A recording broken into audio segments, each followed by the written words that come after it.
अंतिम खाते के अंदर मैंने आपको बताया था कि 3 खाते बनाए जाते हैं। सबसे पहले बनाते हैं ट्रेडिंग अकाउंट, उसके बाद बनाते हैं प्रॉफिट एंड लॉस अकाउंट और लास्ट में बनाते हैं बैलेंस शीट। तो जो ट्रेडिंग अकाउंट होता है वो हमने फर्स्ट क्लास में अपनी सीख लिया था कि कैसे बनाया जाता है। आज हम सीखेंगे कि लाभ हानि खाता प्रॉफिट एंड लॉस अकाउंट कैसे बनाया जाता है। तो स्टार्ट करते हैं इसके फॉर्मेट के साथ। यह है प्रॉफिट एंड लॉस अकाउंट का फॉर्मेट। इसकी 2 साइड होती हैं, एक डेबिट साइड है और एक इसकी क्रेडिट साइड है। डेबिट साइड में सबसे पहले आपको लिखना है ग्रॉस लॉस, जो आपने इससे पहले ट्रेडिंग अकाउंट बनाया है। ट्रेडिंग अकाउंट में अगर आपका लॉस आएगा तो आप उसको डेबिट साइड में लिखेंगे, लेकिन अगर आपका उस ट्रेडिंग अकाउंट से प्रॉफिट आएगा तो आप उसको बाय साइड में लिख देंगे। तो पहले जो भी आपका लॉस या प्रॉफिट है आप उसे लिखेंगे। बिजनेस में या तो लॉस होता है या प्रॉफिट होता है। अगर प्रॉफिट होगा तो बाय साइड में लिखना है और अगर लॉस होगा तो डेबिट साइड में लिखना है।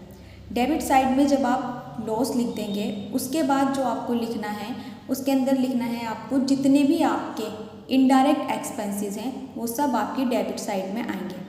इनडायरेक्ट एक्सपेंसेस मतलब इसके अंदर सिर्फ वही एक्सपेंस आएंगे आपके जो आपके बिजनेस से रिलेटेड हैं, जिनका संबंध आपके व्यवसाय से है। वही आपके जितने भी व्यय होंगे वो सब आपके डेबिट वाली साइड में आएंगे, जिसके अंदर आपकी आएगी salary, rent, discount, taxes, depreciation, stationery, establishment expenses, general expenses, carriage outward. Carriage 2 होती है, एक होती है इनवर्ड और एक होती है आउटवर्ड।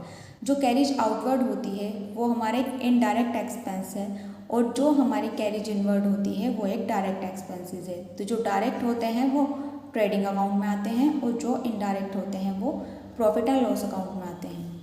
उसके बाद है फ्रेट ऑन सेल्स। फ्रेट भी 2 तरह की होती है, एक होती है परचेज पर और एक होती है सेल्स पर। जब फ्रेट परचेज पर होती है तो वो हमारी ट्रेडिंग अकाउंट में आती है और जब फ्रेट सेल्स पर होती है तो वो P&L अकाउंट में आती है।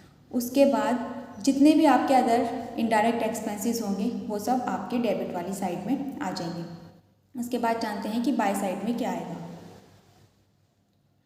बाय साइड में अगर आपका ट्रेडिंग अकाउंट में प्रॉफिट हुआ है तो सबसे पहले आप उस प्रॉफिट को लिख देंगे बाय वाली साइड में, by gross profit brought down. उसके बाद जितनी भी इनकम्स होती हैं और जितने भी प्रॉफिट्स होते हैं आपको ध्यान रखना है कि वो आपकी क्रेडिट वाली साइड में आएंगे। रेंट अगर हमने पे किया है तो वो हमारे लिए एक खर्चा है, तो इसलिए वो हमारा डेबिट साइड में आएगा। लेकिन रेंट अगर हमें रिसीव हुआ है तो वो हमारे लिए इनकम बच जाएगी। तो जितनी भी इनकम्स होंगी वो हमारी क्रेडिट साइड में आएंगी। Rent receive, discount receive, commission receive, interest on investment, जो विनियोग होते हैं जिसमें हमने पैसा इन्वेस्ट किया है उस पर जो इंटरेस्ट हमें मिलेगा वो भी इसी के अंदर आएगा।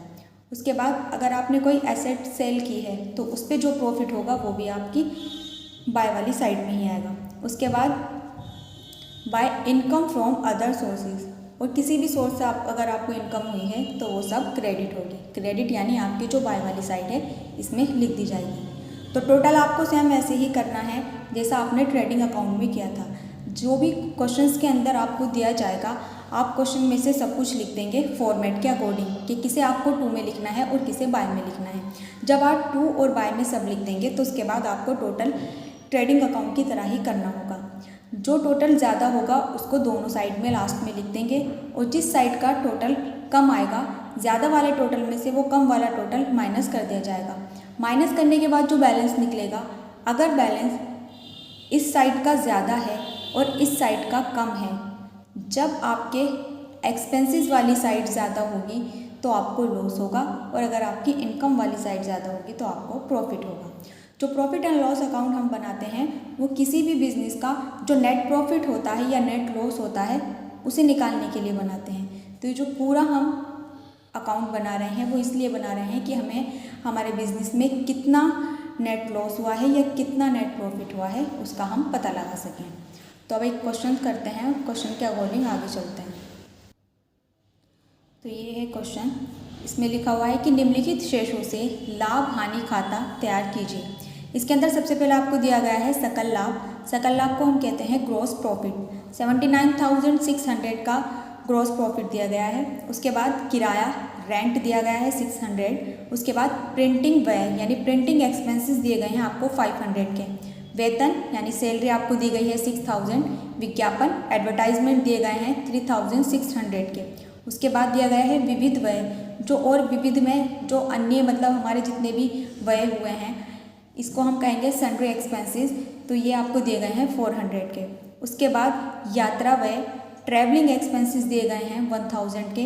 किराया प्राप्त हुआ है, आप इस बात का ध्यान रखेंगे यहाँ पर किराए की जो अमाउंट है वो 600 है, यानी रेंट जो आपने पे किया है वो 600 का है और जो रेंट आपको रिसीव हुआ है वो है 400 का। तो जो 400 का रेंट है वो हमारे लिए इनकम होगी और जो 600 का है वो एक्सपेंसेस होगा। एक्सपेंसेस डेबिट होंगे और इनकम क्रेडिट होगी। उसके बाद कमीशन दी गई है 300, स्टेशनरी है 500। उसके बाद मरम्मत यानी रिपेयर दिए गए हैं 300। अब इसके अंदर से सबसे पहले हम लिखेंगे ग्रॉस प्रॉफिट। मैंने आपको बताया था कि जो प्रॉफिट होता है वो बाय वाली साइड में लिखा जाएगा और अगर ये यहाँ पर लॉस होता तो हम इसको टू वाली साइड में लिखते। तो सबसे पहले हम लिखेंगे ग्रॉस प्रॉफिट।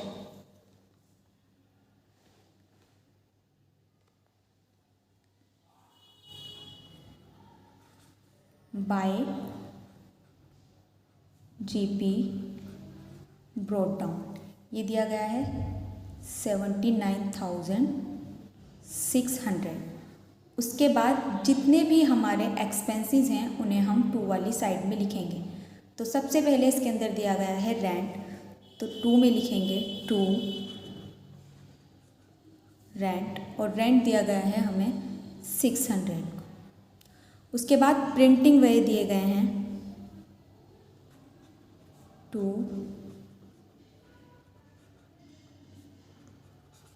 प्रिंटिंग एक्सपेंसेस,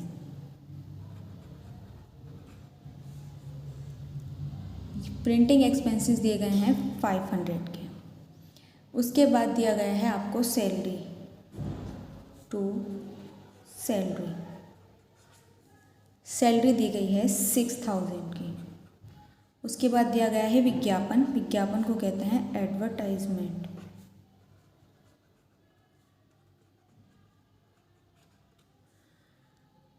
ये दिया गया है आपको 3600। उसके बाद विविध व्यय दिए गए हैं एडवर्टाइजमेंट 3600 और उसके बाद आपको दिए गए हैं विविध व्यय। विविध व्यय को कहते हैं सन्ड्री एक्सपेंसेस। जो सन्ड्री एक्सपेंसेस हैं उनकी अमाउंट है 400। तो यहाँ लिखेंगे टू सन्ड्री एक्सपेंसेस, ये दिए गए हैं आपको 400। इसके बाद और क्वेश्चन में देखते हैं क्या है। क्वेश्चन में है यात्रा व्यय। यात्रा व्यय होते हैं ट्रैवलिंग एक्सपेंसेस टू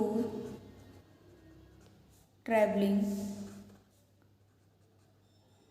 एक्सपेंसेस। जो ट्रैवलिंग एक्सपेंसेस की अमाउंट है वो आपको दी गई है 1000। तो यहाँ पर लिखेंगे ट्रैवलिंग एक्सपेंसेस 1000।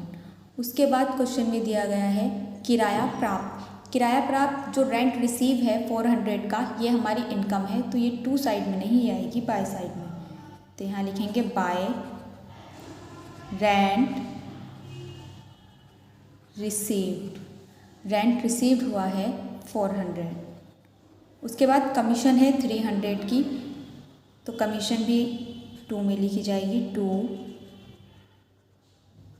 कमीशन 300।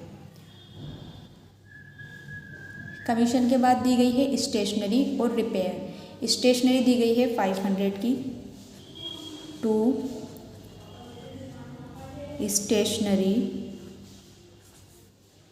500 और स्टेशनरी के बाद दी गई है रिपेयर दी गई है 300 की।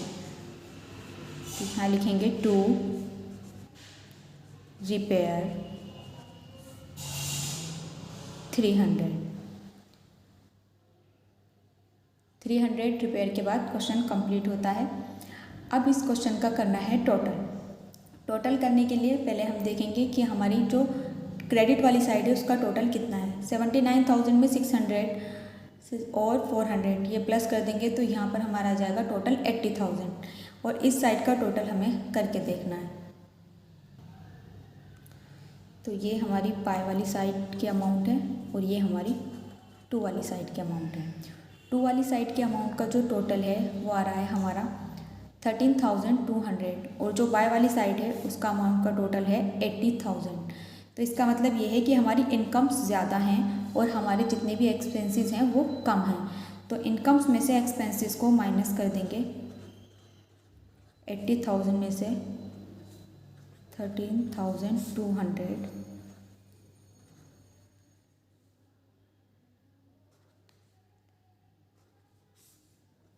तो 66,800 ये आया हमारा प्रॉफिट।